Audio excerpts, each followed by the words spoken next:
I have a million questions, but it's almost time for us to get to yours. But I have to just bounce back on in the bigger picture in terms of what's going on in Chicago right now. We have a new mayor coming in. We have a new school CEO.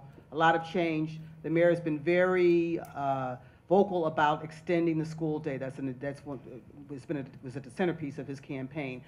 He has been very vocal. He hasn't been very specific about it. Do you have any recommendations or ideas?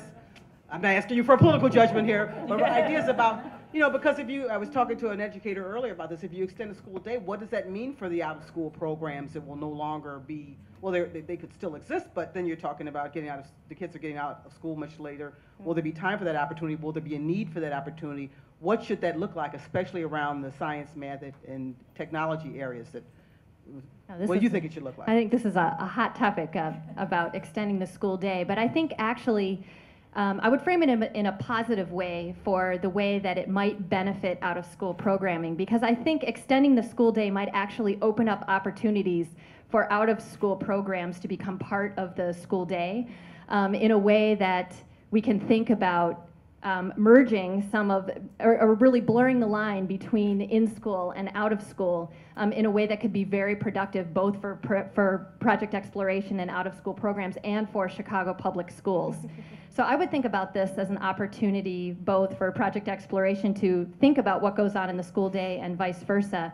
But I do think that extending the school day is an opportunity for us to think about, if we get an extra 90 minutes, what do we do with it? And how do we make sure that it's used in a way that's focused on subject matters that matter and deepening the good work that we're doing? And I do think that experts in fields like science and math have something to offer, both in making recommendations about what that extra time looks like and potentially participating in the process of defining how those minutes are used. Yeah, this is a hot topic. I think it's not helpful for young people when we try to make severe distinctions between out-of-school time and for-school time. I mean, I think that if you look at high-quality science experiences, if they're at project exploration, they're inquiry-based, they're hands-on. The students are asked to construct ideas and build them. If you look at a high-quality, like one of our project exploration teaching fellows won the Golden Apple. What's going on in his classroom? It's hands-on, it's inquiry-based, they're constructing knowledge. So I think that for young people, we should be talking about what are great experiences, how do you get to know students, what's a relationship. So I think that's the teaching and experiential side. I think there is a political side, though. Why are students getting out at 1:45? Why are we suddenly assuming that out-of-school service providers can somehow supplement or be better than teachers? I'm not sure that that's the case either.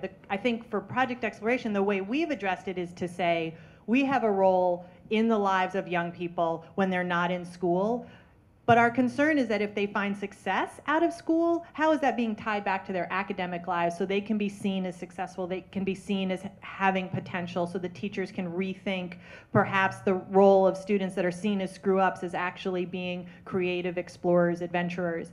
So I think that when we think of a comprehensive after-school program, let's not have extended day be remediation. Let's not have it be more of the same, but let's also think about how we can be partnering as opposed to simply co-opting or pushing out.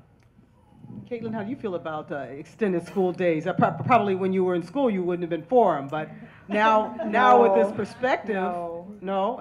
Well, right now, I think it's interesting, and especially with my major in public policy, I look at it from the perspective of how communities, how that is going to reach out to students, and specifically African American men who are, out of school. A lot of them are out of school right now for specific reasons. And I think I agree with Gabe. I think it's about creating relationships with the teachers. I know I also used to work with an organization called the North Kenwood non-for-profit organization in North Kenwood, Oakland community. And COCO, they specifically look at how students, what are the things that engage students? What are the relationships? What are the motivators? What are the issues behind the scenes in the family lives that students need to express in order to become more engaged within their academic careers and lives and things of that nature. And so I think extending the school period would be helpful, but I think it needs to be more specific in connecting to students' lives and the issues that they face. Because if you understand the issues that students are going through, whether they're family related, whether they're, issues with academic, progressing. And I think that that's important to get students more involved and more motivated about staying in school, because you have to be motivated. If you don't have the confidence, if you don't have the motivation to stay, on a topic or just even come to school, you can't progress. And so I think that's something that's important to be specific about, how students are going to be connected with the institutions, with the teachers. And that's definitely, just the perspective that I have. The program has to be really tailored to the specific community and constituency it's serving. Great point. Gina, did you want to weigh in on this in terms of your own research expertise on this question of extended school days, or good or bad, depending? I think it sort of always has to start with, well, what are the goals, and in what ways will it be useful? And if the goal is to basically increase test scores for schools, and because we live in this sort of accountability era and high stakes environment, if that's how the time will be used, and it's going to be more of a more traditional type of curriculum that is about rote recall and performance on standardized tests, then I don't know what the climate or environment is quite here. But I would be nervous that would be one of the primary motivations for extending the time, and less about cultivating, even if there was a partnership with Project Exploration, that what makes Project Exploration particularly unique is that it does have a center around positive youth development principles, and they put that into practice and use science as an integrating focus for meaningful experiences that then the students are able to put into action, and it influences them in a variety of ways.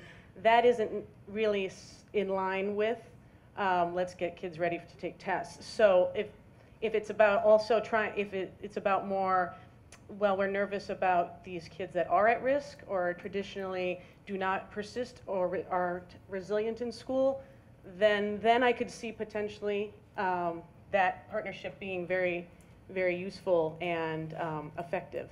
So again, it gets back to, well, what's the purpose, what's the goals, and if you don't necessarily have the whole story, then it's really hard to know. It can sound like a good idea, but it could be used in a way that's not really the best for individual students. Well, you raised another hot topic when you brought up standardized testing, at least in this room. But I will move from that hot topic to your hot topics. We have a microphone.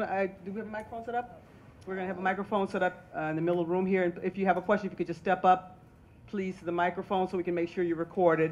And please state your name and affiliation if you're comfortable with that. And let's try to, if we can be as brief as possible so we get to as many questions before we're done. Thank you. Thank you very much. Is this on? Yes. My name is Dean Gross-Handler, University of Illinois at Chicago. You couldn't hear in the back, but the little child was saying, "I want to join Project Exploration." I have a question based on my work in STEM outreach for a long time, and as the chair of a loosely knit international group of researchers and evaluators in informal science education. And it's something I didn't hear you talk about, but I know you know about, each one of you. Caitlin, you're included in this one. Mm-hmm. And it's, what price have you paid for being involved in what you're doing?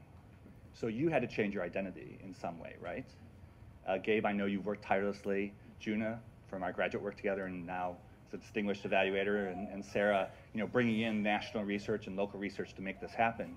What have you had to sacrifice, and what price have you paid, and what obstacles have you faced that can help us do a better job? Well, that's a real downer. Not unnecessary, but an important question. Anybody want to take that first? Gabe? Okay. Well, I would say the biggest obstacle we face, and maybe it's a price we've paid, is why aren't we serving 1,000 students? Why aren't you serving 10,000 students? Why don't you be in every state? You've got this great data. Why don't you just do more? And maybe we've paid a price. I would say it's an ongoing question. When we served 12 students, the question was, why weren't we serving 36? I think we have made some very intentional choices to first spend time knowing what matters and then using what we know matters to try to shape what's going to be next. So we've decided to go to 600, 500, 600. That will make us, ironically, the largest youth-serving science program in the country. And we're particular, it's intensive, it's personalized, and we want to continue to learn from that. I'm not sure what price we've paid, but we're hoping that people will continue to fund us and that we'll get more money, and maybe that will be the price. I didn't so much have to change my identity. It was more so just different characteristics that were brought out through leadership opportunities, being involved with Project Exploration. So that in itself was an obstacle for me because, like I mentioned, I was a shy, little girl, and just going through that process of coming out of my shell, learning more about science, a subject that I had lack of confidence in, was very difficult. Becoming familiar with a lot of the terms, that was something very new, and at first it was odd. So, just learning all those different things was definitely an obstacle. I think the price to be paid when you're a researcher is that, and if you know the consortium's work, you'll know this well, that when the question is, did X or Y initiative work, the answer is always yes and no. And so the price I think that you pay in doing research, and I know, Juna, you can probably identify with this too, is sometimes we're so focused on being able to measure real impacts, and the way that I was encouraging Project Exploration to think about their long-term longitudinal study of impacts, that we tend to overlook sometimes the important accomplishments for individual students that we already know, just because there isn't some kind of a causal relationship and we can't necessarily prove it empirically. We have testimonials from students that are very powerful that demonstrate the impact. So I think that's kind of probably the trade-off of being a researcher, is you tend to become a little less optimistic.